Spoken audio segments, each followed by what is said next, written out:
Hola, bienvenidos. Que lo sepan, este programa es de ustedes y de nosotros. De los que quieren escuchar y ver, opinar y reflexionar. Queremos que se informen, se emocionen, se molesten, aplaudan, da igual. Pero sientan. Porque aquí se respira libertad y no somos infalibles. Es un encuentro con el periodismo independiente, que anhela el bien común, que no se casa con Chana ni Juana. Perseguimos la verdad y buscamos pautas, sí, porque también comemos y no nos condiciona. Criticamos al poder más allá de la ideología, porque no hacemos publicidad ni propaganda, salvo publientrevistas. Aquí la ética no se negocia, se habla fuerte y claro. Y recuerden, a esta hora, la del Mono López, hay muchos programas en el dial, pero como este, para bien o para mal, ninguno. Prepárese. El programa de hoy presenta entrevistas que hicieron noticia esta semana. Declaraciones, análisis de los temas más actuales, aquellos incluso que siguen en desarrollo. Material necesario para comprender lo que ocurre en el país y el mundo. Bienvenidos.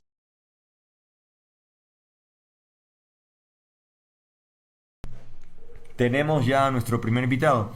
Que pase por favor a estudios principales cuando son las 7:17:13. Hemos, como decíamos, invitado a Mario Pazmiño, lo vemos en pantalla, ex jefe de inteligencia militar, realmente conmocionados, dolidos e indignados, coronel, por este episodio, porque de verdad estamos hablando de ecuatorianos que salen a trabajar, que tienen además muy en alto el tema del honor de la defensa del territorio ecuatoriano y que reciben una emboscada y son masacrados.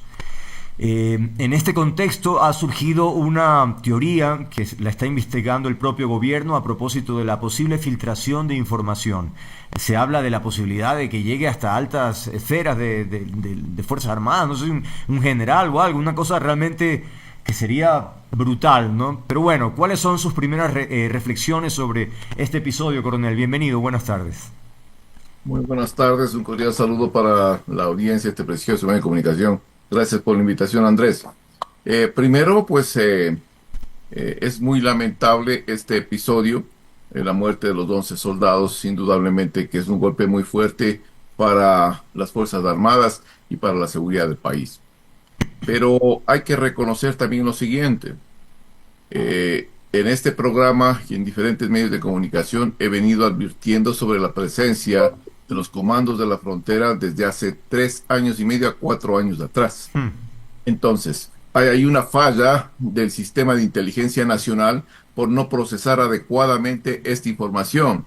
Se les dijo hace 3 años y medio que este grupo estaba operando ahí, que el Comando Vermelho, una protomafia brasilera, estaba incursionando en territorio ecuatoriano en la provincia de Sucumbíos. Pero las autoridades del sistema de inteligencia nacional, que son los que tienen que manejar las diferentes amenazas y tienen que estar al tanto de cómo se mueven estos diferentes actores, deberían haber estado preocupados por seguir recabando información y trabajar en el tema este.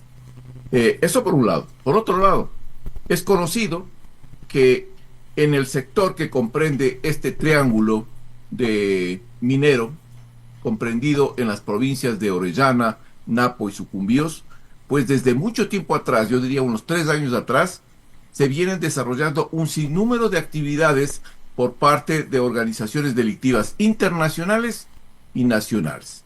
Internacionales como los comandos de la frontera, que responden a 2 grandes cabezas. La una es la segunda Marquetalia y la otra el Comando Vermelho en Brasil. ¿Qué quieren ellos? Quieren mantener el control de esa ruta y por otro lado, pues, ayudar en el tema de la economía ilegal con este nuevo elemento, que es la minería, pues, que se está generando en esa zona.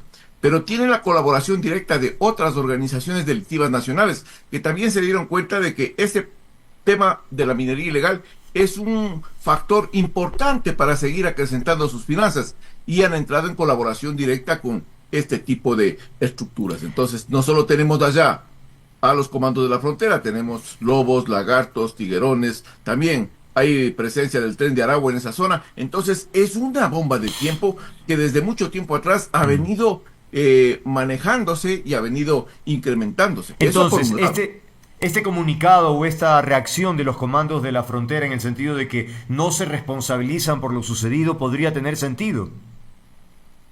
No podría tener sentido por lo siguiente, A ver. porque el grupo que toma contacto directamente con esta patrulla, equipo de combate, que eran 4 los equipos de combate que desembarcan en la zona, pero uno de ellos, a mi criterio, más o menos porque conozco la zona, ingresaron y penetraron el segundo anillo de seguridad. Y en un segundo anillo de seguridad, pues es lo que se genera este combate de encuentro y este tipo de emboscada a ese personal. Ya voy a hablar sobre ese incidente de la emboscada y también los pormenores de una posible fuga de información. Pero permítame concentrar en el tema. Cuando entra a un segundo anillo de seguridad cerca a un campamento o cerca a donde está una base minera, pues indudablemente que va a haber una reacción rápida de estas organizaciones para poder contener a esa fuerza que está ingresando. Y eso es lo que a mi criterio se dio ahí. Y no solo es uno, porque ahí cae, según lo que se tiene información, pues uno de los comandantes de los comandos de la frontera. Entonces, mal puede decir esta organización que no tiene nada que ver con el asunto. Ahí está claramente determinado que es uno de los integrantes que están abatidos por el ejército ecuatoriano, pues es miembro de los comandos de la frontera. Ok, ahora sí, vamos al tema. No es la primera vez, o no sería la primera vez, que se menciona la posibilidad de que algún uniformado haya caído en la tentación del narcotráfico y poder colaborar con ellos. Entonces, el gobierno está diciendo que va a investigar esa posibilidad. En redes sociales también ha salido, incluso nombran a algunos generales o coroneles, en fin, pero lo cierto es que ¿hay esa posibilidad o no? ¿Qué tanto alcance cree usted que puede haber llegado la influencia del narcotráfico allí? Hay informaciones que se están procesando, hay informaciones en el sentido de que hay una alta probabilidad de que se pueda haber dado una fuga de información desde el interior dentro de la planificación como tal. ¿Por qué digo esto? Porque de acuerdo a lo que se conoce, que no está todavía verificado, pero se están adelantando ciertos comentarios al respecto, pues en el teléfono de uno de estos del que cae abatido se encuentran pues algunos datos que hacen presumir indudablemente de que hubo una fuga de información. Se conoce que ahí estaban nombres de la patrulla, tenían la ruta, la hora de salida y el vértice, o perdón, el sitio de proyección por donde iba a venir la patrulla. Entonces, con esos antecedentes es sumamente fácil comenzar a preparar una emboscada, porque de acuerdo a lo que se dice inicialmente, pues se emplearon este tipo de minas Claymore para poder golpear con mayor fuerza y eficiencia a la fuerza que está avanzando. Se habla de cohetes, pero yo creo que en la selva lo que más se tiene que haber empleado, porque esa es la característica, son este tipo de minas que pues se abren y cogen la mayor cantidad de personal ahí. Y es lamentable, pero esa es la realidad. Ahora, ¿por qué? Bueno, la idea era matarlos, porque si ellos tenían la información de por dónde iban a hacer un recorrido, también pudieron haber simplemente desviado, no querer confrontarlos. Pero ellos dijeron, entre huir o matarlos, organicémonos y los matamos. Es decir, hay allí una confrontación clarísima, ¿no? Sí, por eso digo, es un combate de encuentro, pero si es que este equipo de combate avanzó en la dirección justo hacia donde estaba el campamento guerrillero, porque según lo que se indica, pues capturan también gran parte de pertrechos, armamento en esa zona. Entonces, estaban ingresando hacia el campamento guerrillero. Por lo tanto, eso implica automáticamente una defensa de esa área por parte de los delincuentes organizados, ¿no? En el ejército ecuatoriano han dicho que no van a descansar, que ya han enviado refuerzos a la zona para hacer un recorrido. Es decir, ¿es válida esa estrategia en este momento de ir físicamente allá a buscarlos? Porque dice que los van a acabar, pero bueno, no sé. ¿Cómo ve la estrategia? Creo que no quedan muchas alternativas, ¿no? No, yo creo que ahí el ejército va a emplear. Es lo que pienso y creo que lo haría así, estando bajo esas circunstancias. Estuve operando en esa zona y conozco muy bien. Y yo creo que lo que van a hacer es emplear las unidades que son temidas por la guerrilla colombiana y también por las organizaciones delictivas. Van a meter allá a las unidades especializadas en selva, que son los Ibias y Arutams. que son, es un ejército indígena que ingresa con una fuerza pues sumamente rápida, que se mueven como pez en el agua Sí, en claro. la selva, y que es mucho más fácil con estas organizaciones, con estas unidades, determinar rutas, determinar por dónde están, qué hicieron, y ese tipo de acciones es lo que a mi criterio deberían haberse realizado. Pero también, permítame, Andrés, creo que si bien es cierto, es un golpe devastador para el ejército, pero también estamos viendo que hay algunas fallas que tienen que corregirse. Ah, por supuesto. La primera de ellas, este tipo de operaciones se las tiene que realizar con un apoyo de logístico, me refiero yo, un apoyo de fuego, con que lo dan generalmente helicópteros para que pueda realizar un avance más controlado el Claro. personal que está andando. Hay que desplegar drones, hay que desplegar recoms para que puedan estas patrullas avanzar con mayor seguridad, porque de eso se trata. Yo sé que dentro de la patrulla llevaron a personal de inteligencia. Uno de los oficiales que muere ahí es un oficial de inteligencia. Entonces, quiere decir que estaban Claro. también con información, pero se necesita desplegar otros elementos para poder tener mayor capacidad de, de visualizar a la Ujú, amenaza. ujú. Por ejemplo, hay sensores, hay drones que pueden emitir ciertas alarmas cuando detectan sondas de calor. Claro, Con todas esas claro. cosas que se pueden ir empleando en eso. Entonces yo creo que ahí faltó o mucha confianza o algún problema en fuga de información.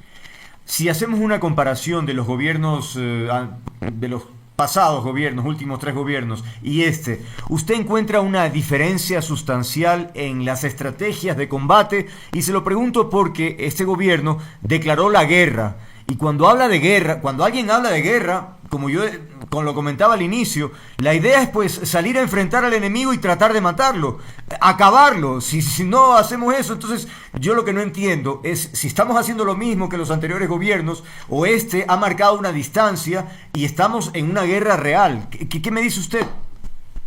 A ver, hay que ser muy claros. Yo creo que este gobierno está marcando una diferencia. ¿Y por qué está marcando la diferencia? Porque los anteriores gobiernos o colaboraron con el crimen organizado o facilitaron al crimen organizado para que penetre y se instale dentro Ya, del país, o le dieron todo el apoyo necesario para que esas estructuras puedan ingresar libremente al país. ok. Este gobierno tiene un sinnúmero de defectos.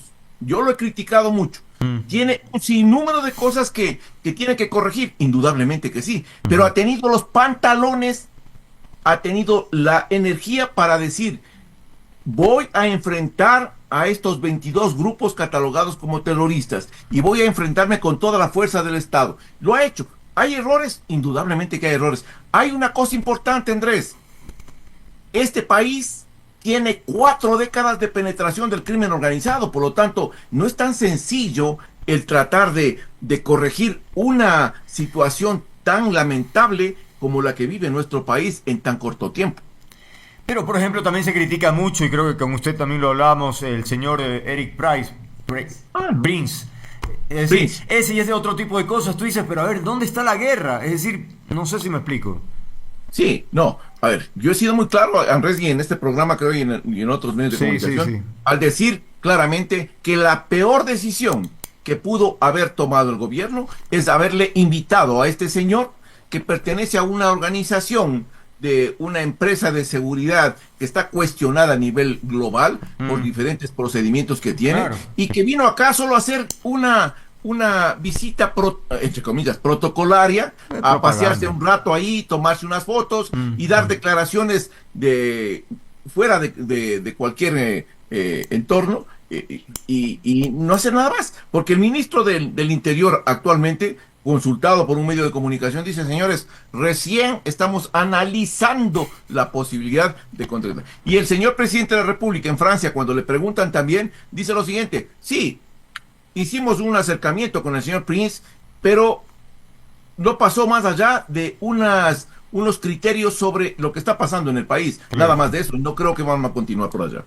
Claro, una asesoría, entre comillas, que coincidió con la campaña electoral. Bueno, ahora, Exactamente. lo que también a mí me cuestiona, coronel, tiene que ver con el sector del oriente que estamos hablando. Es decir, no es nuevo, usted lo ha dicho tantas veces a través de los años. Es decir, este gobierno tenía que saber esa historia. Entonces, ¿por qué no hay presencia más decidida del Estado? Es decir, finalmente quienes llevan o quienes tienen la voz de mando son las organizaciones irregulares. La actividad minera ilegal sigue todo el tiempo allí. Es decir, ¿dónde está el gobierno o el Estado haciendo presencia, combatiendo, dando la guerra allí?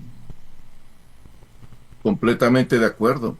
Cuando usted habla de que hay ahí un santuario en un enclave ecuatoriano en donde se genera una actividad de minería ilegal y el Estado no participa directamente, no acciona para eliminar ese negocio ilegal que se está dando allá, porque lo único que está haciendo es fortaleciendo a las organizaciones delictivas. Entonces, bajo ese criterio, pues, la pregunta de todos los ecuatorianos es, bueno, entonces, ¿qué estamos haciendo?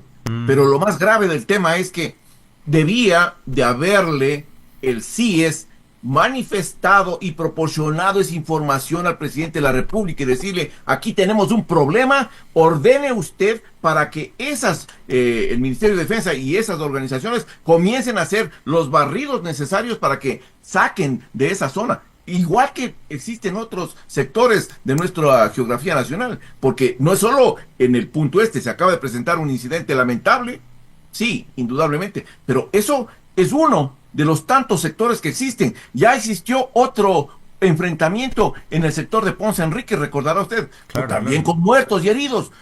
Ha habido otro enfrentamiento también en el sector de Buenos Aires, también con muertos y heridos. Entonces, necesitamos tener una estrategia clara para definir con claridad qué es lo que tenemos que hacer allá. Con estos asentamientos ilegales, es necesario erradicar eso. Porque si no lo hacemos, pues esto va a seguir creciendo. Estamos en la parte final. Yo he visto tantos programas, porque me encanta la naturaleza, ¿no? He visto tantos programas en donde van a hacer excursiones nocturnas y efectivamente lo que usted decía, hay los aparatos electrónicos donde uno ve en la noche las siluetas clarísimas, pero así, absolutamente claras, cómo se mueven, se desplazan, el león, el elefante, lo que sea, el mono, todo se observa con una claridad increíble. Entonces uno dice, pero a ver, ¿cómo es posible que no tengamos esos aparatos para ir en la noche de madrugada y acribillarlos y deshacernos de esa gente? Sí, primero el escenario que se presenta es que esto fue un combate de encuentro a las 2 de la tarde. Por lo tanto, pues, no había la posibilidad de tener claro. Estos temas. Pero sí hay una cosa interesante.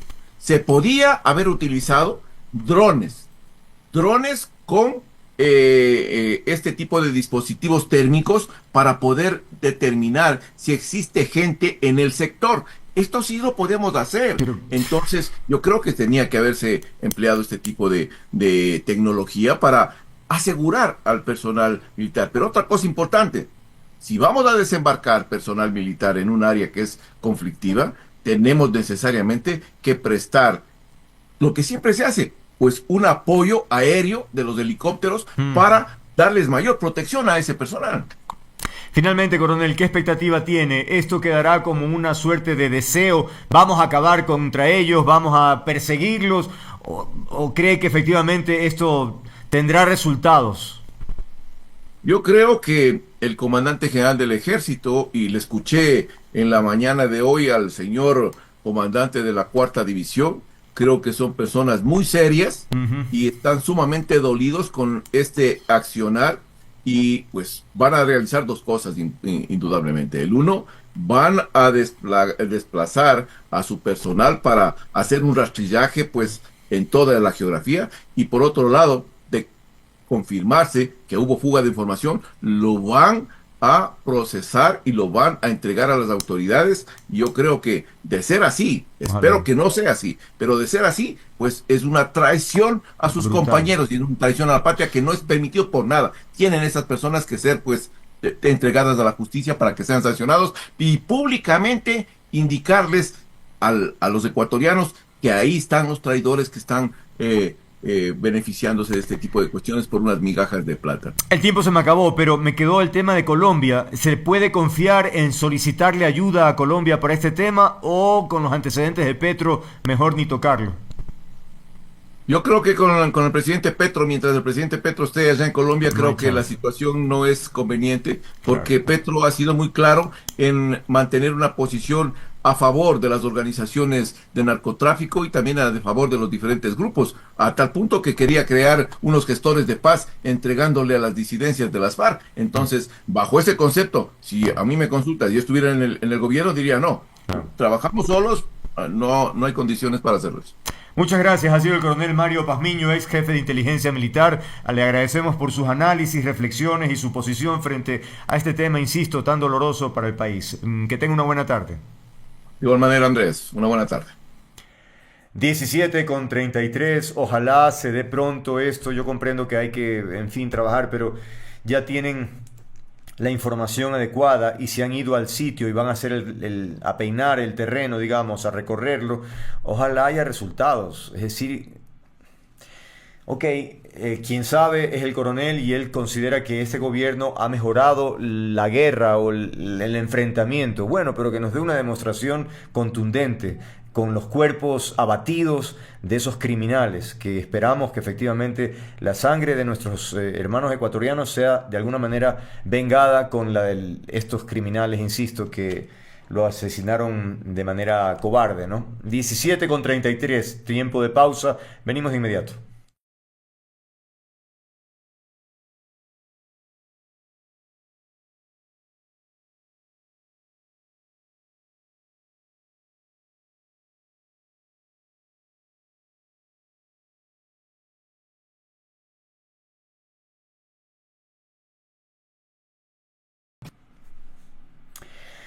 Bien, 17:34, cambiamos por supuesto de tema, nos vamos para Esmeraldas.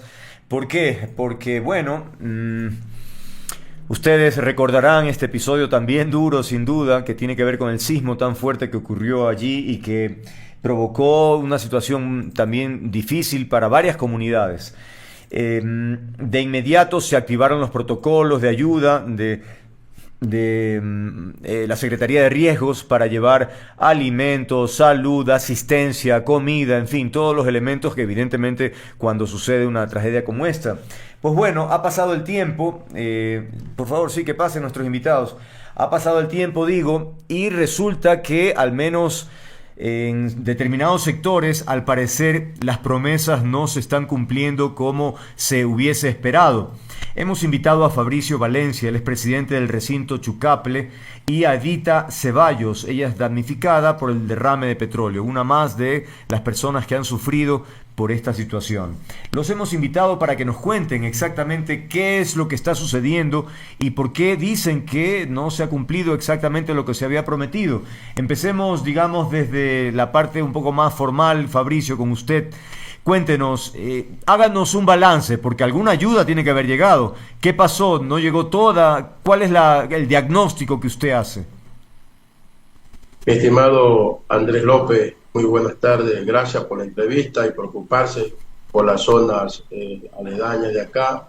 Y somos los sectores que casi no somos escuchados. Gracias a usted, licenciada Edita, muy buenas tardes.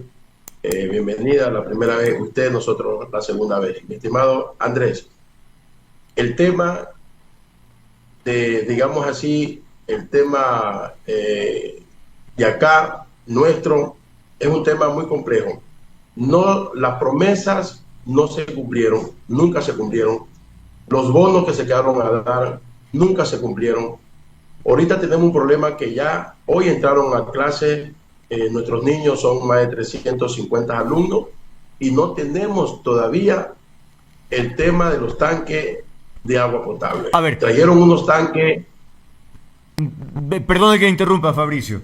Es que me parece increíble lo que me está diciendo porque realmente de forma oficial el gobierno ha dicho que ha llevado pues toda la ayuda necesaria. Es decir, ¿usted qué me diría? ¿Que ha ido a otros lugares y no llegó suficiente a su tierra, digamos? Chucaple. Sí, a nuestro comunidad recinto Chucaple estamos a 1,5 kilómetros del desastre, ¿sí? Yeah. Y nunca las ayudas, hablemos, alimenticia, llegaron una vez. El tema de agua llegaron 3 veces. Lo que se está haciendo ahorita es la entrega del agua potable por tanquero. Por ejemplo, viene de otro lado, potabilizada, la entregan los tanqueros los reparten a nuestras comunidades. Pero de bono de dinero, que eran los 800, a los Rivera del Río y a la comunidad que somos afectados, lo que vivimos en los recintos era un bono de $470, solamente se le ha pagado exactamente a 7 personas. De 350 familias a 7 personas. ¿De cuántos? ¿7 de cuántas personas? De 350. Ojo con esto, ojo con lo que le voy a decir.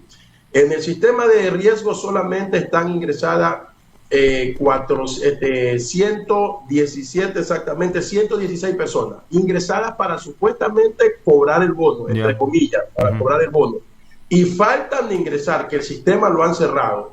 Hemos conversado con riesgo de aquí del Cantón Quimindé para ingresar, que lo permitan la Secretaría de la Mujer ingresar las 230 y pico de familias que hacen falta y no los quieren ingresar porque no abren el sistema Secretaría de la Mujer. Entonces, todas estas mentiras que vienen pasando, ya la comunidad está cansada. Él lo he llamado al señor gobernador para que lo dé una reunión y se aclaren todos estos temas. A nuestra comunidad, vuelvo y repito, no se le ha pagado, solamente 7 personas y las de 116, el resto nadie ha cobrado. Ok, a ver, Edita, bienvenida.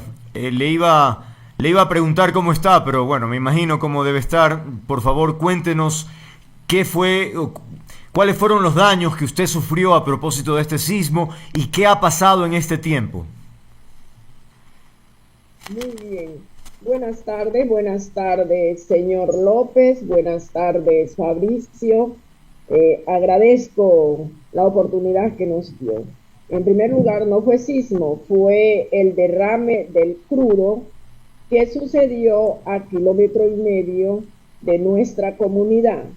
Una comunidad que está formada por 350 familias, en donde también tenemos, pues, alrededor de 1,200 personas con nuestras fortalezas, que son unidades educativas, que son asociaciones, que son subcentros de salud por parte del gobierno, que son CIBEBES, entre otras.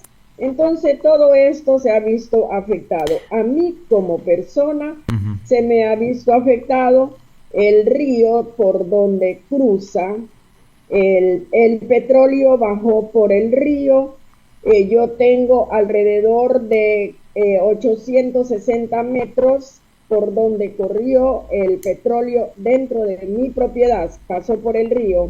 Obviamente ellos dicen ya se hizo la remediación, que fue mandar a limpiar, mandar a recolectar el crudo que estuvo allí, pero de ahí para adelante eso fue el hoy día, y para mañana ¿qué sucede? Edita, entonces dígame una cosa, ¿el río ya está limpio? Prácticamente para ellos sí, pero el agua todavía no se la puede usar, todavía baja aceite, se ve el aceite prácticamente, y si uno mueve las piedras, está el negro también abajo. Ok, entonces ya no está en buenas condiciones, no se lo puede utilizar el río. Luego, usted me dice que el río pasó por su propiedad. ¿Qué daños? Es decir, ¿en este momento usted tiene alguna actividad productiva o no? Nosotros somos cacauteros. Ya. Tenemos cacao sembrado en toda, le puedo decir, desde la ribera del río hacia adentro. Y eso está malogrado. Tenemos cacao, tenemos plátano, tenemos guineo. En la actualidad, digamos, se ve que las hojas están cambiando de color, pero tenemos que esperar todavía más para verle el daño que va a causar el petróleo a nuestras plantas. Bueno, Fabricio, usted decía, ha hablado con el gobernador, le ha solicitado ver la posibilidad de un encuentro. ¿Y qué respuesta tiene? No tiene respuesta. Hoy en la capital hay un compañero viendo este tema en Secretaría de la Mujer. Y sabe, mi estimado Andrés, lo que más ya uno le colma la paciencia, han venido la Secretaría de la Mujer a territorio 3 veces a pedir los documentos, la copia de la cédula y el certificado bancario supuestamente para pagar. 3 veces y justo esta semana, la 4ª vez, nuevamente están pidiendo. O sea, es una cosa de rifle aquí que no se entiende absolutamente nada. Digo, eso suena a burla, pues. Correcto, entonces ese es el coraje de la gente, lo que hablamos del achote hasta llegar hasta el sector de Viche, y estamos ya, mi estimado Andrés, que no es lo lógico, hay que ir siempre a las conversaciones, al diálogo, pero ya queremos hacer unas paralizaciones porque ya lo está afectando esto definitivamente, que no es lo que estamos en la entrevista, el tema de la vía que está hecho pedazos, no vale nada, la vía Esmeralda Quinindé, todos esos factores los estamos reuniendo con las fuerzas vivas y se incluye todo y hacer una paralización, pero que se atienda. Pues ya tenemos año y medio de gobierno y ahorita ya ha dado la posibilidad el pueblo ecuatoriano 4 años más, y yo creo que ya es hora que lo atiendan a la provincia de Esmeralda. Edita, y en cuanto al tema, por ejemplo, de si alguien se enferma, el tema de salud o de los chicos, la educación, ¿eso está habilitado? Al menos está estable ese tipo de cosas. Andrés, está estable porque tenemos el subcentro dentro de la comunidad que abarca a 17 comunidades. Entonces, ese ha venido existiendo, pero no es porque tenemos la ayuda de un Petroecuador que pasa a menos de 100 metros de donde está nuestro centro de nuestra población. Entonces, no es que Petroecuador ha dejado un puesto móvil para esta atención, no. Quienes están atendiendo son los servidores del Estado. Ellos son los que están atendiendo. Ok, y entre ustedes, la comunidad, entonces está ayudando, porque es una situación que afecta a todos. ¿Esto los ha unido de alguna manera o no? En primer lugar, Andrés, siempre hemos sido unidos, hemos tratado de organizarnos, de tratar de que le duela al uno, que no sienta el otro, y de esta manera, pues, tratar de buscar mejores días. Hemos tratado de vivir organizados, y especialmente, ¿qué no podemos decir ahorita que estamos sufriendo un desastre de esta magnitud? Oiga, Fabricio, el gobierno organizó un albergue de Piedras Nuevas. No sé, ¿eso queda cerca, lejos de ustedes? Me imagino que decía Piedra Fina, digo yo. Aquí dice Piedras Nuevas, no sé si la verdad tengo este reporte aquí. No sabemos nada, y ese albergue sobre qué se trataría, porque acá no sabemos absolutamente nada. Todo, no sé si lo estarán haciendo, imagínense, en Esmeralda, pero estamos a 1:30 de Chucaple, hora 10 minutos de Chucaple a Esmeralda. Imagínense lo que el petróleo recorrió y no se atiende primero a las comunidades que estamos cercanas al desastre. Imagínense, mi estimado Andrés, que va a entrar una empresa de aquí a 1 semana o 2 semanas, va a entrar una empresa contratada por Petroecuador. Hablé con el señor, el dueño de la finca, a hacer una carretera, a sacar el material que está, porque si usted se da cuenta, esto es una loma y está mezclado con el material que está todavía allí, lo que Petroecuador pudo resarcir, pero eso está allí, mi estimado Andrés. Cuando eso llueve, eso viene por un estero y el agua baja aceite, todavía la contaminación está latente, entre llueve y eso baja con lodo, y con el agua que baja se mezcla, y ahorita años pasarán, no habrá peces, el agua no se puede utilizar. Las plantas, como decía la compañera Edita, esas plantas estamos esperando que venga la cosecha de cacao, y esta cosecha, como ya se están poniendo amarillo el verde, las hojas del cacao también se están poniendo amarillas, ya no se puede sembrar círculo corto que se sembraba. Ahorita que ya estamos en el invierno, hay un pescado en especial que se sabía coger en el río, ya no se puede coger ese pescado, ¿sí? Entonces, todas esas cosas afectan a nuestras comunidades. Las chancheras que teníamos cerca en la ribera del río, ya no hay esa chanchera, ya no hay, porque no se puede tener los cerdos, ya no se puede. El ganado los señores que tienen la hacienda y el ganado lo llevaron al Carmen, a Manaví se lo llevaron porque el ganado es verdad que viene el tanquero 3 veces a la semana a entregar el agua, pero no es lo mismo que usted tenga su ganado que pasa por el río que tener una parte que se recoge el agua y se le da al ganado. Ya no es lo mismo. O sea, todo eso es el malestar de la ciudadanía porque nadie se acerca, nadie se asoma a hablar con las comunidades. Nosotros tenemos que buscarlo y es el descontento de la gente. Hay veces te contestan, hay veces sí te contestan y cuando hay reuniones no viene el uno, se escapa el otro y no hay la información. Totalmente no hay. Estamos nulos, mi estimado Andrés.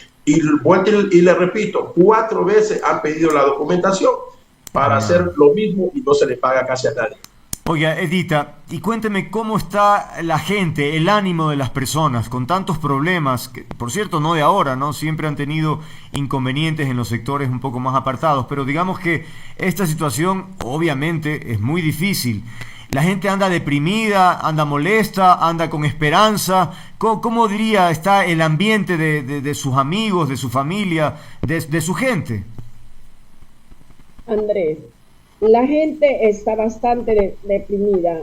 Escuche bien, hoy día ingresaron 350 estudiantes al plantel educativo, donde los padres mandan su hijo, en donde en un descuido los niños se van a meter al río, porque tenemos inicial 1, 3 años, y tenemos estudiantes de más edades, en donde no todos los padres van a retirar los niños, porque como es comunidades cerca, los niños saben llegar los más grandecitos a su casa, pero ellos tenían su hobby, bañarse en el río, meterse al agua, en muchas ocasiones. Nosotros no nos preocupábamos en la institución por grandes tanques, porque se ponía la bomba 2 veces al día. La bomba se la tiraba, se jalaba el agua y se dejaba limpio la unidad educativa, pero ahora no se puede hacer esa situación.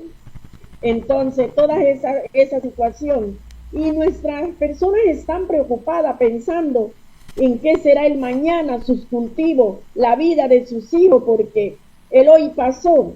Está bien los kits que se ha recibido, está todo bien, pero ¿y el mañana? ¿Qué será de nuestros hijos mañana? Eso es lo que la gente piensa y eso es lo que hablamos en los temas de conversación. Porque claro, Edita, esos kits de ayuda, sí, sirven sin duda, puede ser 15 días, puede ser un mes, pero caramba, la idea es vivir bien de largo, pues, ¿no? Entonces, eso es lo que no se garantiza todavía, es decir, que puedan ustedes vivir como antes, poder producir, tener todos los servicios normales, es decir, todavía eso definitivamente no existe. No tenemos ninguna respuesta a esta situación, y más que todo, lo que a nosotros se nos hace duro y ver en nuestras reuniones cuando planificamos la situación, ¿cómo puede ser Petroecuador cegarse de esta manera, estando a 100 metros y no haber una obra que represente, porque su petróleo pasa por allí? Nosotros no es que tenemos nada contra el gobierno, nosotros apoyamos a nuestro gobierno, pero nosotros en este caso es Petroecuador que tiene que ponerse su mano al pecho de que tenemos una comunidad cerca, y si tenemos una comunidad cerca, ellos tienen que darse cuenta que por ahí pasa el petróleo. Entonces, hacer obras que reemplacen el paso del petróleo por nuestra comunidad. Fabricio, porque en campaña se dijo, bueno, el gobierno va a ayudar y efectivamente es que era obligación, responsabilidad de cualquier gobierno hacerlo, ¿no? Pero como que se puso mucho énfasis en el apoyo del gobierno. La pregunta es, y ahora que ya finalmente fue reelecto el gobierno del señor Noboa, ahí ha habido ya, digamos, este silencio. Allí es cuando dijeron, bueno, ya ganamos, entonces ahora lo vamos a hacer con más calma. No sé si podría ser esa interpretación. Aquí parece que no sé dónde se fugó el recurso, porque fue un decreto que se hizo y estamos esperando, porque imagínense que ya estamos en el tiempo escolar los útiles, uniforme y todo, y ya ha bajado el tema de comercio y no tenemos esperanza todavía porque no se le paga a la gente el bono de $470. La Ribera del Río para resarcir se dijo $800, ni a ellos se le ha pagado nada. Esta información se subió un mes 15 días para que se pague a los 116 que supuestamente el sistema arrojó. Hasta la vez, solamente hasta hoy 7 personas. El resto, sí que ya se iba a pagar. ¿Por qué no se le paga por lo menos a los 100 y pico que ya están subidos? Pues que ya han pedido la información 4 veces. Entonces, eso que nosotros en reunión, como dirigente de la comunidad, estamos al frente y la gente se fastidia con nosotros pensando que nosotros somos los que estamos mintiendo. Ya se habló con el sistema Equinudé de riesgo para que suba la información, porque también hubo unas inconsistencias y estamos esperando que se abra el sistema. Si usted lo puede también ayudar a llamar a la Secretaría de la Mujer, estimado Andrés, en Quito, que abra el sistema para subir las 200 y pico de familias, para ya completar las 350 familias. No sé de dónde ha salido tanta gente con este tema, que gente que ni vivían en nuestra localidad, gente ni se aparecían por acá, ahora aparecen que también son beneficiados en estos temas. Entonces, yo creo que no hablamos, como yo siempre digo a los compañeros, de Chucaple o del Vergel hasta llegar a Viche. Los afectados no somos por exageración, más de 1.500 personas, exagerado.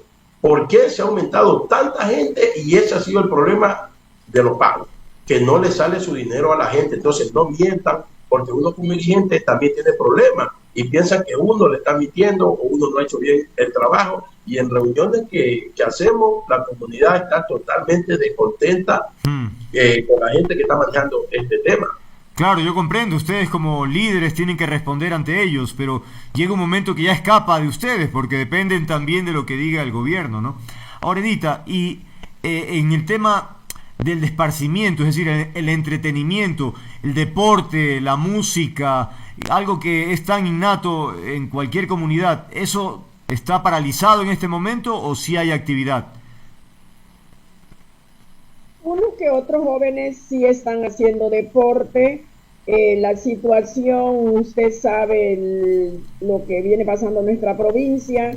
Esto ha privado de las situaciones, de muchas situaciones en nuestra comunidad y en todo nuestra provincia.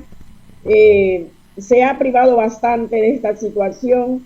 Sí se hacen pequeñas celebraciones temprano y así, pero no con el ánimo que antes teníamos como esmeraldeños que somos, pues que nosotros tenemos en nuestra sangre la chispa, sino que todo se ha tratado de mermar por evitar muchas cosas.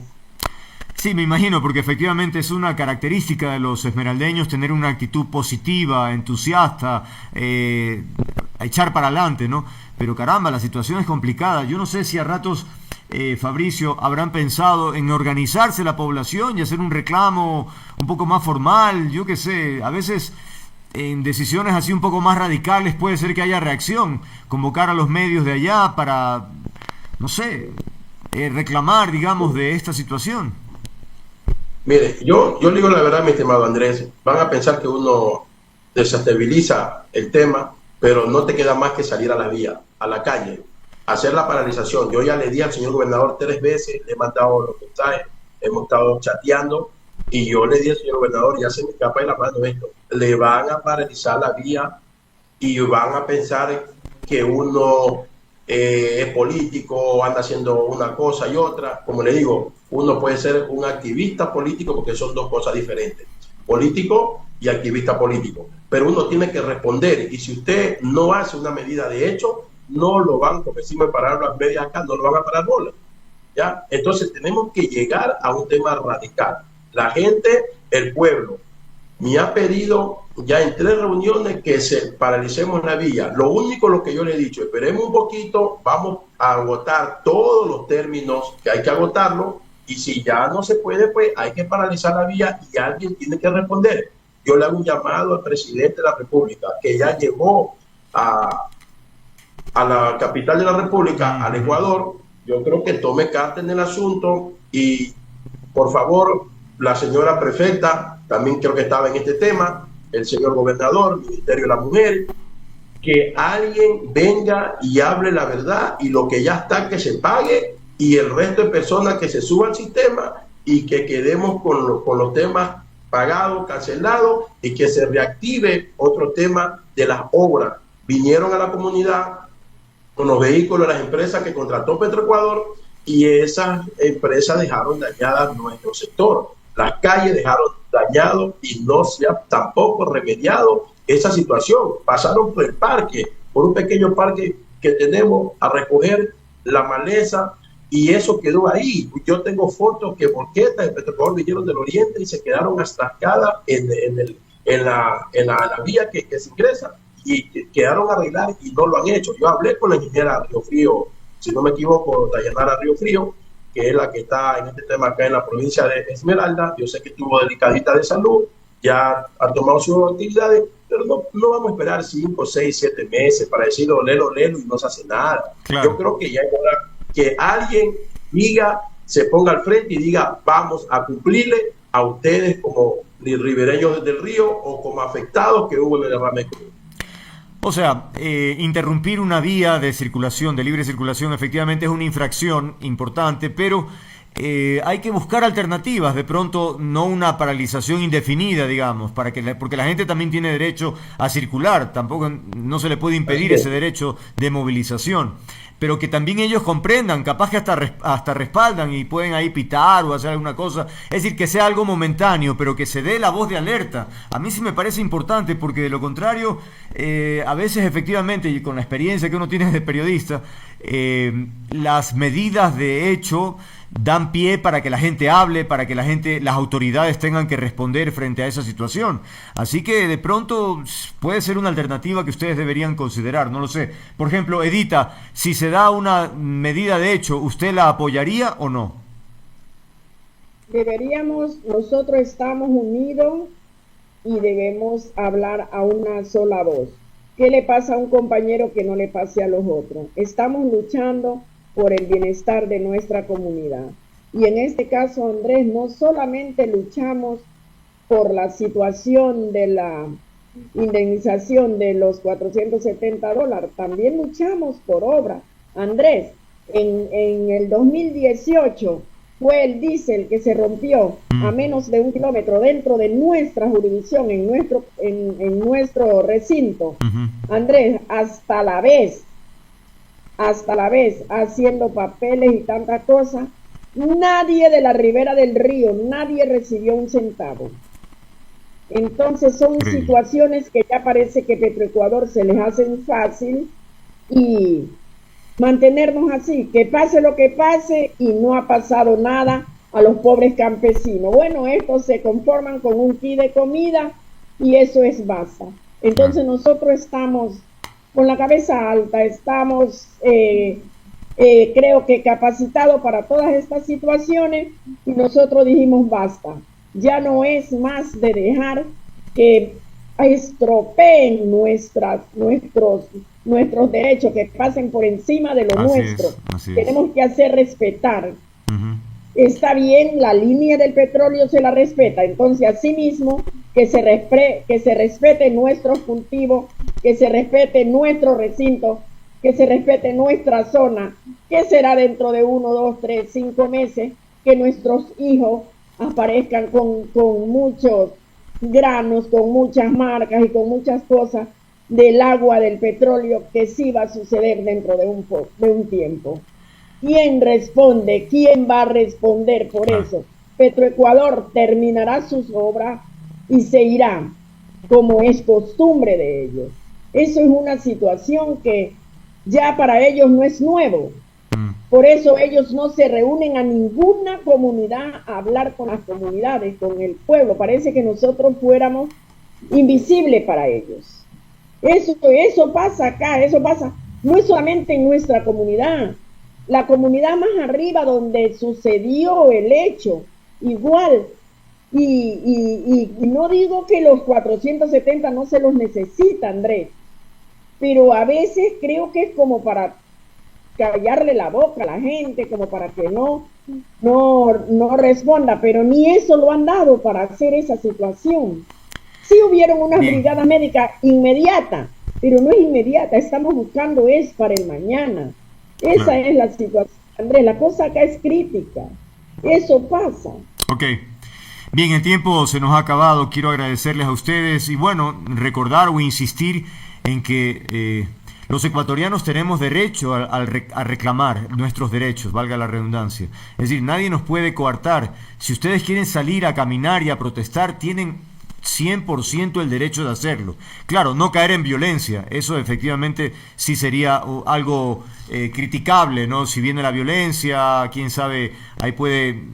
Uno sabe cómo empieza, pero no cómo termina. Así que ese no es el camino. La violencia no es el camino. Pero sí rechazar de manera frontal, fuerte, decidida, unidos. Es decir, que se vea que el pueblo está unido y que salgan todos a las calles a decir necesitamos ayuda, ¿sí? O que cumplan la palabra. Yo creo que eso es absolutamente válido y que ojalá se organicen para que además reciban ustedes, las autoridades, digo, el respaldo de todas las personas que están desesperadas por ayuda. Que entonces, bueno, alcen todos juntos la voz y me avisan para estar allí presente también, para ver de qué manera podemos difundir si es que finalmente hay algo o si hay alguna ayuda, también sería bueno poder informar. En fin, este tema no se acaba ahora, por supuesto, así que por ahora, sí, decirles gracias a Fabricio Valencia, presidente del recinto Chucaple, y a Edita Ceballos, ella damnificada por el derrame de petróleo. Por cierto, Edita, usted me parece que es profesora o trabaja en una escuela, ¿no? Fui profesora por 39 años, gracias a Dios. Trabajé dentro de mi comunidad 30 años. Felizmente soy un miembro más, nací aquí, me crié aquí y vivo por mi gente. Y antes, pues Andrés, yo me siento todavía con deuda con mi gente, siempre hasta que muera lucharé junto a ellos. Y Andrés, yo agradecerle de antemano que una persona tan importante como es usted en la comunicación se haya interesado por nuestro pequeño recinto, porque nosotros somos pequeños en comparación pues de las grandes entrevistas que ustedes les hacen a las grandes comunidades. No. Quiero decirle algo, Edita, yo me siento orgulloso de entrevistar a ustedes, de verdad, a mí me llena mucho más el alma de conversar con la gente que está en el campo, que tiene problemas, antes que a estos mentirosos y ladrones, algunos de ellos políticos, ¿no? Así que la corbata y los títulos, eso no sirve de nada. Realmente me siento muy satisfecho de poder ser canalizador de los problemas que ustedes tienen y ojalá que haya respuesta positiva, ¿no? Estaremos pendientes. Cualquier cosa, ya saben, tenemos el contacto y podemos seguir hablando. Muchas gracias por ahora, el tiempo se nos vino encima. Que tengan una buena tarde. A usted, buenas tardes. Gracias. Hasta luego, gracias.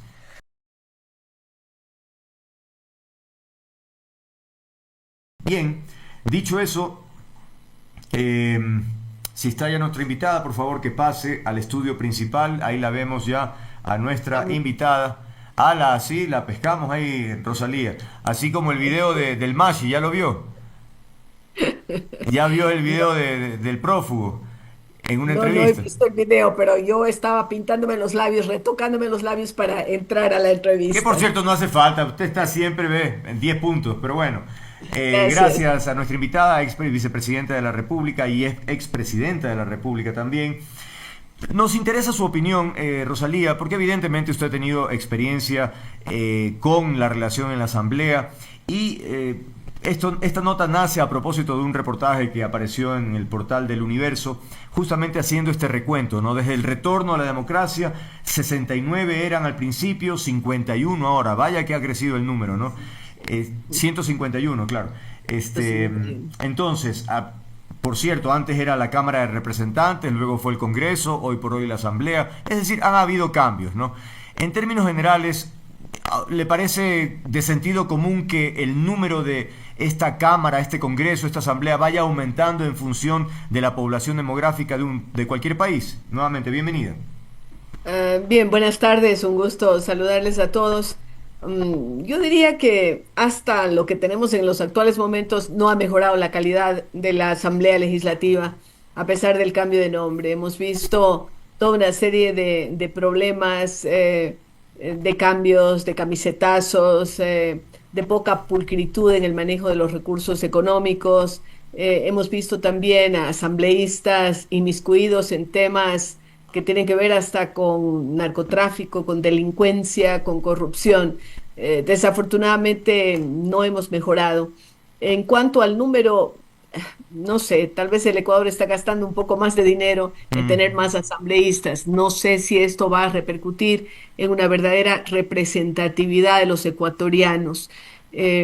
Soy partidaria de un régimen bicameral. Yo creo que eso ayudaría a oxigenar la política ecuatoriana, estableciendo la Cámara del Senado y la Cámara de Diputados. Claro. Vamos a ver qué pasa. Eso lo propusimos en las reformas que en ese Comité por la Institucionalidad Democrática que fue creado por Julio César Trujillo, pues lo integramos por algunos meses y lo habíamos planteado al país, esa bicameralidad, anulando pues la existencia o acabando con la existencia del Consejo de Participación Ciudadana. Es decir, hay una serie de cosas que se pueden hacer desde el punto de vista de la legislación, pero más importante es la calidad de las personas que van a integrar los organismos, llámese ejecutivo, legislativo y judicial, que en muchos casos están en entredicho.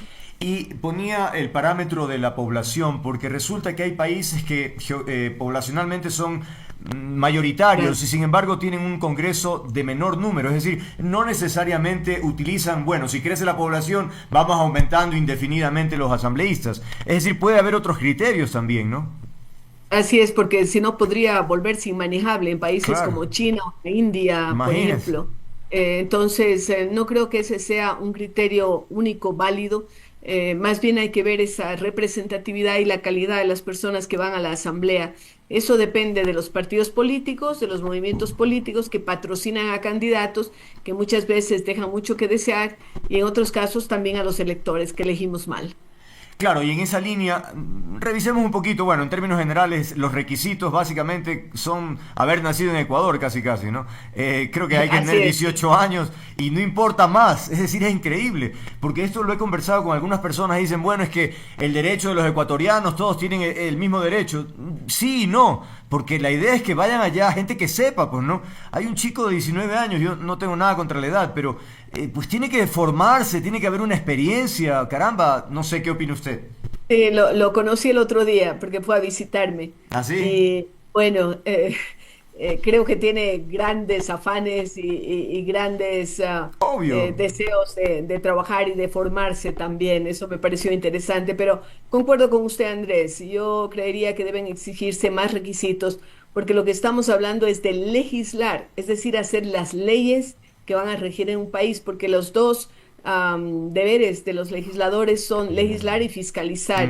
Y yo creo que allí la capacitación juega un rol fundamental. Cuando habíamos planteado el tema de la bicameralidad, pues hablábamos de que tiene que haber un requisito de mayor edad para la Cámara, la Cámara Alta y también formación, ¿no? Profesional. En la Corte Constitucional nos dijeron que eso no cabía porque era regresión de derechos, ¿no? Pero los derechos se construyen, se van haciendo y también pueden modificarse.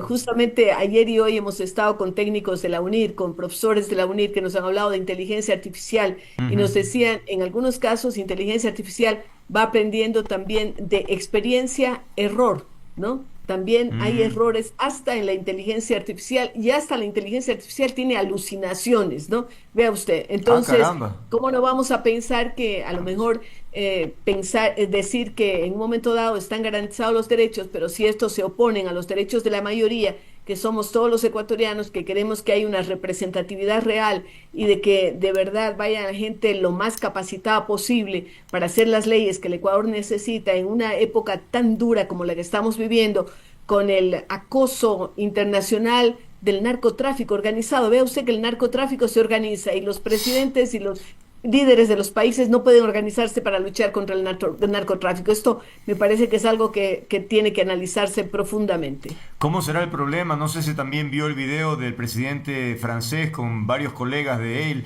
en una reunión donde se veía una fundita blanca que cogió el presidente francés y la escondió de inmediato, y había una cucharita chiquititita que el otro de ellos también le escondió, y bueno, se hicieron los tontos. Oiga, se está discutiendo mucho esto en Europa.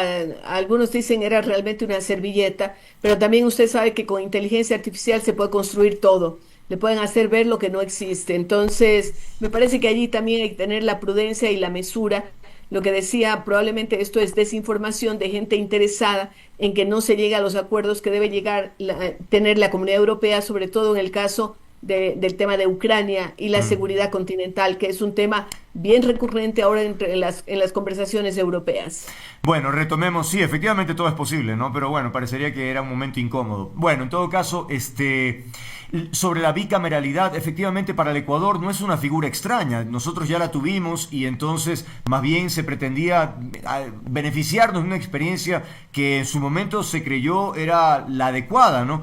Por un sector más político y otro más técnico por el tema de las Así leyes. es. Y mire, yo he visto el caso de Brasil. Digo que a veces los constructores son tan inteligentes. Cuando el señor Niemeyer decidió construir o hizo la construcción de Brasilia, determinó cómo iban a ser los edificios públicos.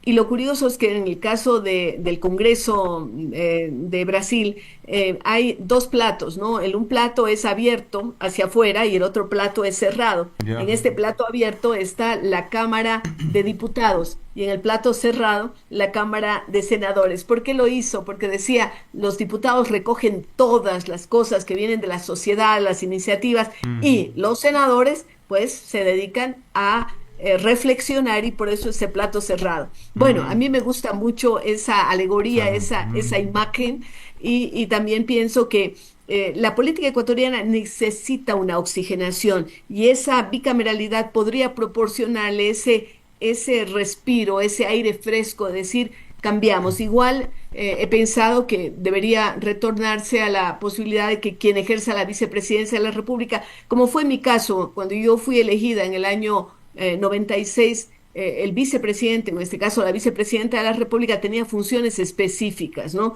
Que en el caso de Uruguay, por ejemplo, es la presidencia del Senado. En el caso, me parece que de Estados Unidos también, en el caso ecuatoriano era la presidencia del CONADE. Entonces, hay que reflexionar también sobre estas instituciones democráticas, su evolución, su cambio, y qué es lo que la experiencia nos demuestra, no solamente en el caso ecuatoriano, sino en el caso de los otros países, porque evidentemente la democracia está en crisis, lo estamos viendo, hasta en el país que parecía el sumum de la democracia como Estados Unidos, hay una crisis. Entonces hay que repensar, ver qué hacemos y ver cómo damos visos, diríamos, de modernidad, pero recordando cuáles son las instituciones que nos han servido y cuáles no. Rosalía, hablemos sobre el tema de la calidad. Se dice que todo tiempo pasado fue mejor. Sin embargo, hay bemoles. Si nos vamos a la asamblea, sí, efectivamente hubo personajes de gran preparación, de un nivel de conocimiento muy alto, pero también episodios de corrupción, de manejo. Usted sufrió mucho de ese manejo político absolutamente irresponsable, ¿no? Entonces, pero bueno, no sé si haciendo comparación a lo que hemos vivido ahora, más o menos mantenemos el perfil con la vara baja, creería, ¿o no? Así es, y también episodios bochornosos. Justamente la semana pasada en la Universidad de Santiago de Guayaquil se le hizo un homenaje a Gil Barragán Romero, un jurisconsulto, un diputado de lujo, un hombre público que Así además es. manejó su vida de manera impecable.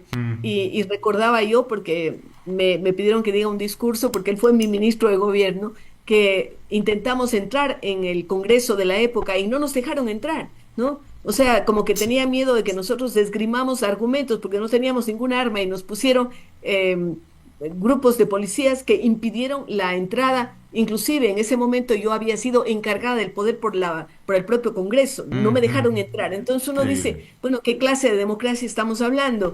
Y evidentemente no vemos ejemplos edificantes ni en ese Congreso ni en la actual Asamblea Legislativa. Esperemos que mejore la calidad el nuevo ingreso de diferentes personas, aunque sabemos que algunos han sido reelegidos, algunos están repitiendo la dosis, pero veamos qué pasa, hay que tener esperanzas.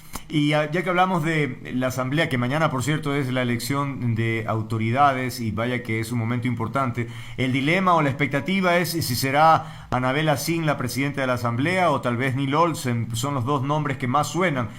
En el caso hipotético de que fuese la señora Asín, ¿le parece que hubiese ahí alguna suerte de conflicto de intereses a propósito de que No. finalmente, pero es que la Asamblea es fiscalizadora del Ejecutivo también, medio complicado Eh, ejercer ese rol? A ver, sin embargo, hay que reconocer que la señora Sin ha sido elegida por voluntad popular, no está siendo designada por el Claro, es la presidente de más la República, votada. en donde evidentemente habría un caso de nepotismo. Luego, ella cumple el requisito de ser la más votada. Entonces, Ujú. yo no vería inconveniente en que ella sea la presidenta de la Asamblea. Y por supuesto, un presidente tiene poder, un presidente de la Asamblea o presidenta, pero también están los otros asambleístas para ver que el manejo sea eficiente. Por otro lado, creemos que la señora Sin ha tenido un manejo muy destacado en su calidad, en otras oportunidades también ha sido candidata, ha sido autoridad, pero sobre todo en su preocupación por los sectores populares con sus brigadas médicas. Yo diría que es una persona querida por el pueblo ecuatoriano. Habrá que ver y qué es lo que estiman y qué cálculos hacen al interior de la Asamblea respecto de su presencia o no. De que a ella le corresponde, evidentemente le corresponde y no veo nepotismo en este caso. No, claro, no encaja esa figura de nepotismo porque no es que se está designando, pero bueno,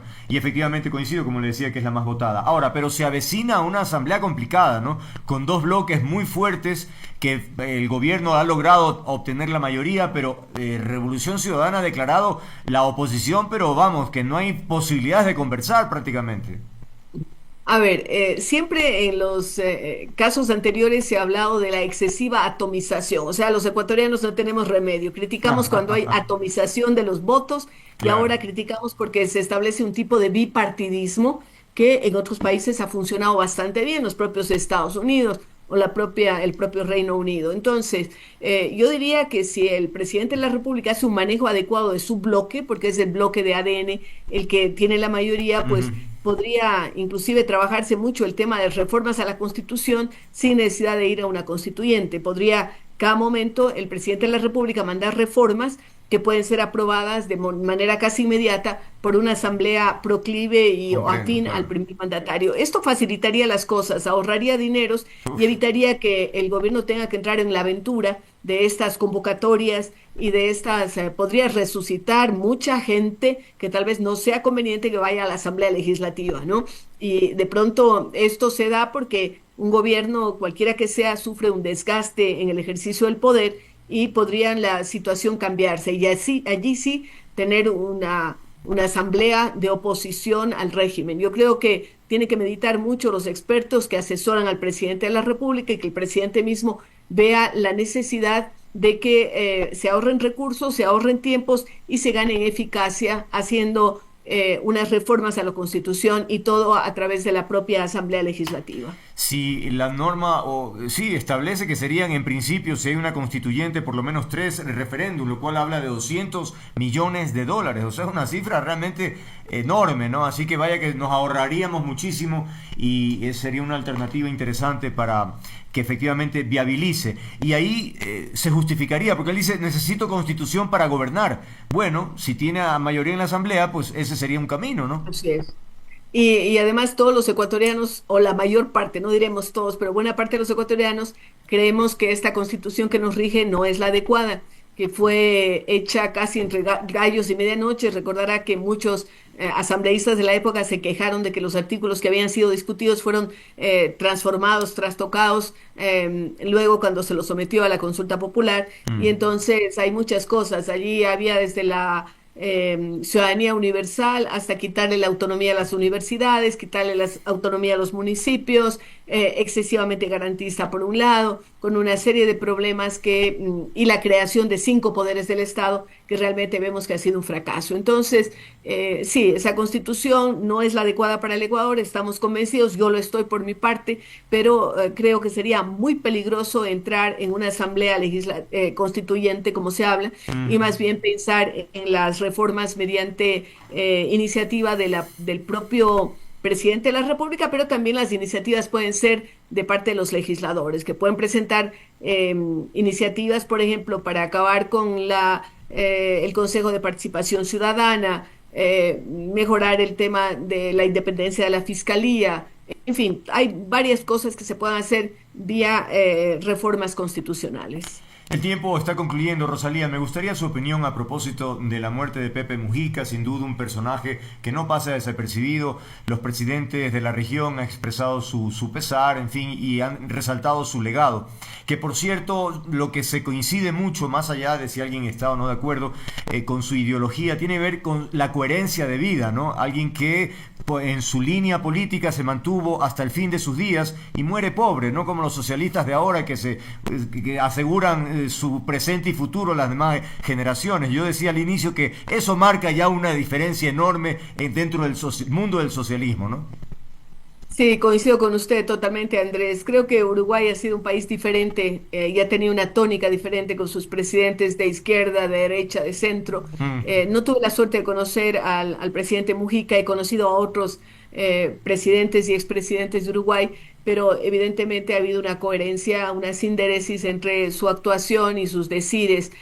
Además, yo creo que él tenía una chispa, una forma de expresar las cosas que lo volvía muy popular, inclusive entre los muy jóvenes, ¿no? Es Así es. frecuente oír a personas que hacen citas, se refieren a Mujica. Yo lamento su fallecimiento. Yo creo que el mundo está perdiendo a algunos de sus ciudadanos ilustres, como fue el Papa Francisco hace muy poco y ahora Mujica latinoamericanos que han tenido repercusiones planetarias. Rosalía, le agradezco mucho. Siempre interesante escuchar sus opiniones, reflexiones sobre temas trascendentales para el país. Por ahora es todo. Rosalía Arteaga, expresidenta de la República. Gracias. Gracias, Andrés, y una buena noche y una buena semana para todos. Igualmente, Gracias. igualmente. Muchas gracias.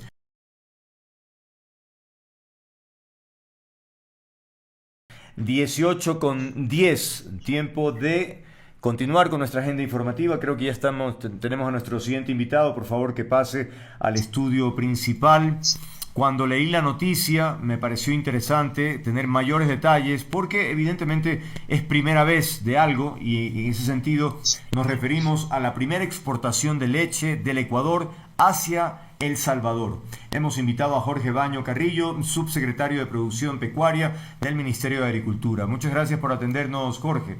A ver, empecemos por el principio.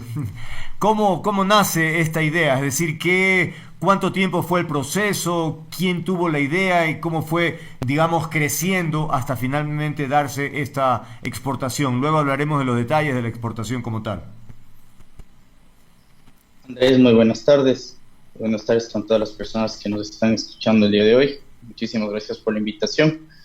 Bueno, esto nace de la articulación dentro de la cadena láctea como tal, entre las empresas privadas, el Ministerio de Agricultura, el Ministerio de la Producción, Agrocalidad también, justamente en lo que nosotros hemos podido ir abriendo estos mercados. Y esa es la única forma que nosotros podemos ir haciendo patria, Andrés, en la manera en la que nosotros podamos ir articulando entre las instituciones del Estado y anclándonos justamente con el sector privado, que podamos ir abriendo los espacios, los mercados, que podamos entregarle a las industrias.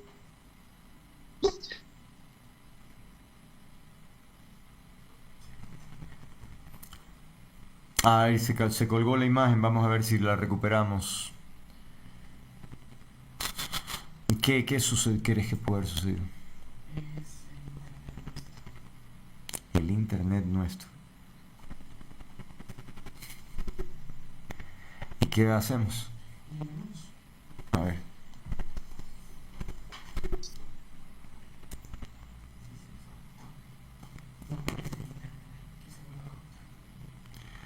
No me escucho ahorita. A ver, hubo ahí un inconveniente. ¿Me escucha, Jorge? Sí, sí, sí, mil disculpas, estoy conectado Ya. en la provincia de Los Ríos porque cumpliendo agenda el día de hoy y quería atender justamente esta entrevista, pero mil disculpas la interrupción. No se preocupe, ojalá se pueda mantener el internet. Bueno, entonces me decía que me parece súper interesante la posibilidad de un trabajo colaborativo entre la empresa privada y lo público, ¿no? Eso es un poco de sentido común, ayudarse mutuamente, ¿no?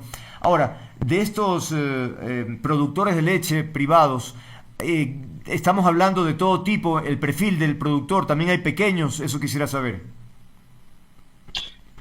Claro, nosotros tenemos más de 128 centros de acopio a nivel nacional.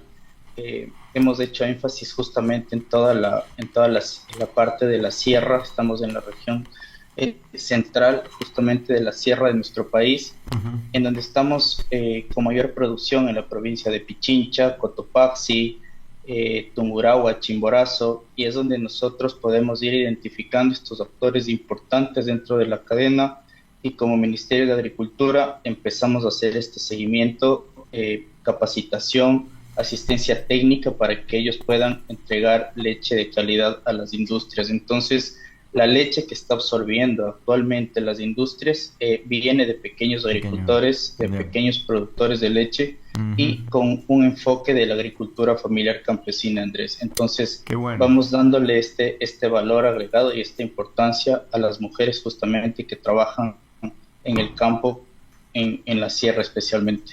Ok, ahora, el volumen de exportación son 19.000 litros de leche. Esos 19.000, ¿cómo salen? Es decir, ¿es lo que podemos producir o es lo que ellos nos pidieron, El Salvador?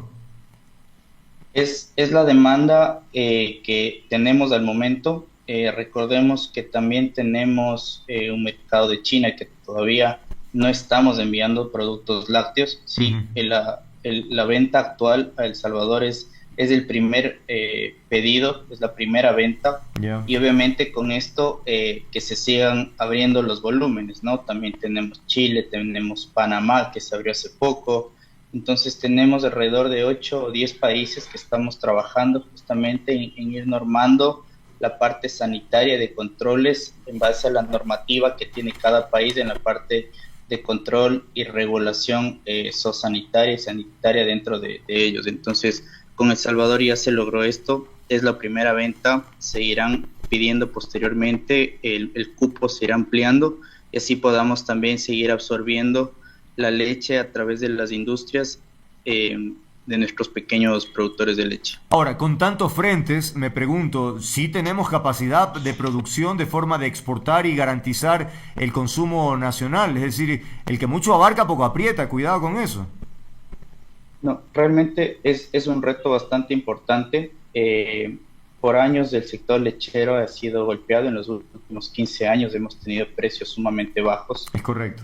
Recordemos que en este gobierno del presidente Noboa pudimos firmar el reglamento de la ley de la leche en el mes de marzo del 2024 y a partir de ello nosotros hemos podido trabajar en un proceso sancionatorio a las industrias que no paguen el precio mínimo de sustentación, que podamos ir normando la calidad de leche que entregan nuestros productores a las industrias y todo esto se va concatenando de una manera muy eficaz y eso es el esfuerzo que vemos actualmente. Vamos a seguir impulsando la asociatividad, que es lo que necesitamos y lo que nos hace muchísima falta, Andrés. Entonces, estamos impulsando esto dentro de las comunidades indígenas, dentro de los espacios donde tenemos desnutrición crónica infantil también, y esto se va anclando a que estas comunidades empiecen a tener mejor calidad de vida con precios más justos y acorde a la actividad que ellos realizan. Ahora, para que El Salvador acepte y, en fin, les mandan una muestra previa para que ellos confirmen la calidad de la leche, si les gusta o no les gusta, no sé. Es decir, algún estándar de calidad me imagino que ellos deben exigir. Sí, ellos vinieron, conocieron las plantas, Ok. conocieron los productos, Ujú. entonces ese fue el primer acercamiento, ¿no? Posterior a ello se cierran las negociaciones y se empieza a enviar ya el primer volumen de venta de leche. Entonces, luego van a seguir pidiendo otro tipo de productos lácteos. Hoy es solamente leche blanca, leche fluida, y después obviamente empezamos a seguir metiendo los otros productos que tenemos acá en el mercado a través de las industrias. Las industrias también están en un proceso de innovación con productos que empiecen a pedir los países que están dentro de los enlaces comerciales que hemos podido realizar. Ahora, aumentar el cupo, digamos, para El Salvador me parece asequible, pero cuando hablamos de China, eso ya es otro nivel. Entonces me preocupa porque pues China es una locura de la población, es decir, yo no creo que podamos abastecer ahí de manera importante, ¿o sí? Son nichos específicos, Andrés, son nichos que como país podemos realizarlo. El ministro de Agricultura, el ingeniero Danilo Palacios, ha sido muy enfático en varias ocasiones en el que el Ecuador tiene una ubicación geográficamente bendecida, ¿sí? Entonces nosotros podemos producir todo el año, tenemos las condiciones para hacerlo. Nosotros tenemos como Ministerio de Agricultura ahora otro enfoque, que es la capacitación, la transferencia de conocimiento, que es muy importante para que nuestros productores sean mucho más eficientes, la formalización dentro de la cadena productiva, que es muy importante, y eso estamos haciendo actualmente, tratando de que ellos se formalicen, ¿sí? Y lo que es también importante es que tenemos productos para varios nichos de mercado. Entonces, el mercado chino nos exigirá productos que tengan certificaciones grass-fed, que tengan leche A2A2. Entonces, estas certificaciones también las entregamos a través del Ministerio de Agricultura, a través de la Subsecretaría de Producción Pecuaria. Entonces, son nuevos desafíos que nosotros vamos teniendo como país y estamos trabajando en ello. Aparte de la leche, ¿hay otros productos que pueden estar en esa misma línea de buscar la posibilidad de exportar, abrir mercados para otros productos? Tenemos carne de ovinos, tenemos cortes de cordero, estamos con la parte de producción de cuyes también, con un nuevo proyecto con el Ministerio que esperemos ya lo podamos lanzar para finales de este año e inicios del 2026. Entonces, estas son las ventajas y los mercados que nosotros estamos teniendo hoy en día, dando esta diversificación productiva en varios sectores de la sierra, en donde las personas ya no son rentables con leche, están tratando de diversificar y están haciendo otra actividad, sea carne de cuy, sea carne de oveja o producción de carne de bovinos justamente, y potenciar también en la parte de la costa y la Amazonía la producción de carne de bovinos. Oiga, ya que estamos hablando de leche, porque yo he entrevistado en algunas ocasiones a los productores que se quejaban amargamente por el tema del suero de leche, en que se decía que era una competencia desleal. ¿Cómo se encuentra en este momento ese tema? Nosotros tenemos que normar eso. No se lo puede mezclar con la leche. El suero es un excelente alimento si nosotros lo procesamos de una manera adecuada, si lo liofilizamos, si le damos el uso adecuado, siempre y cuando no lo mezclemos con leche y no adulteremos a la leche. Es decir, que no le mintamos al consumidor final en el que estamos diciendo que están comprando leche y están consumiendo leche más suero y otras cosas más que puede tener esto. Entonces, nosotros no somos enemigos del suero, más bien tenemos que trabajar con las industrias, con el Ministerio de la Producción, en ver las alternativas que le damos al suero. Hoy tenemos una industria de cerdos también, que es muy importante, que está en crecimiento, y he estado conversando estos días con productores de cerdos que ven el alimento, el suero, como parte del alimento importante en la dieta de estos animales. Entonces, es un tema que nosotros podamos canalizar de una manera adecuada. Tenemos normas a través de agrocalidad del suero, cómo se debe manejar después de las plantas o del proceso que nosotros tenemos, ¿sí? Entonces, eso también es importante, tratar de diferenciar y que no tengamos esta adulteración de la leche. Sin embargo, este tema no es nuevo, Jorge, es decir, tiene algún tiempo. Yo he entrevistado hace ya algunos años el tema y no se logra estabilizar. ¿A qué lo atribuye? Es decir, ¿por qué no se logra tener claridad sobre cuál es el destino y cómo manejar el suero de leche? tenemos las normas, tenemos las reglas, Andrés, se están cumpliendo. Realmente en este último año nosotros no hemos tenido denuncias o afectaciones por este tema. Entonces se ha podido controlar bastante bien. De hecho, si nosotros hacemos un análisis de este año y medio de gobierno y de gestión justamente, se ha podido tener al sector lácteo estable, se ha podido tener de una manera estable al sector lácteo y con opciones a que ellos puedan diversificar su producción.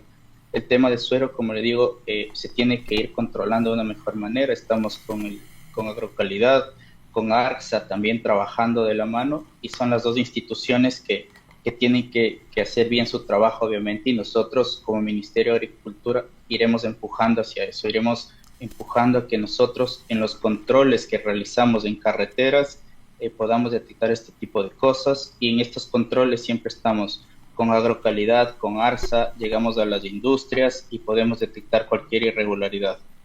Una curiosidad que siempre he tenido, en términos de producción lechera, la sierra produce más que la costa, y en términos de producción de carne, la costa produce más que la sierra. ¿Es así o nada que ver? Sí, completamente correcta la apreciación, Andrés. Nosotros tenemos dentro de la producción lechera Pichincha y Cotopaxi como las mayores provincias de producción de leche en el país, y obviamente Manabí, Esmeraldas en la producción de carne. Ok. Bueno, ya me saqué la pica que siempre decía, será, no había revisado alguna información en específico. Bueno, en todo caso, enhorabuena por esta iniciativa, me parecía muy importante poderlo destacar, el trabajo de lo público y lo privado, por ejemplo, el hecho de la iniciativa de que se incorporen a productores pequeños para que ellos evidentemente mantengan su actividad.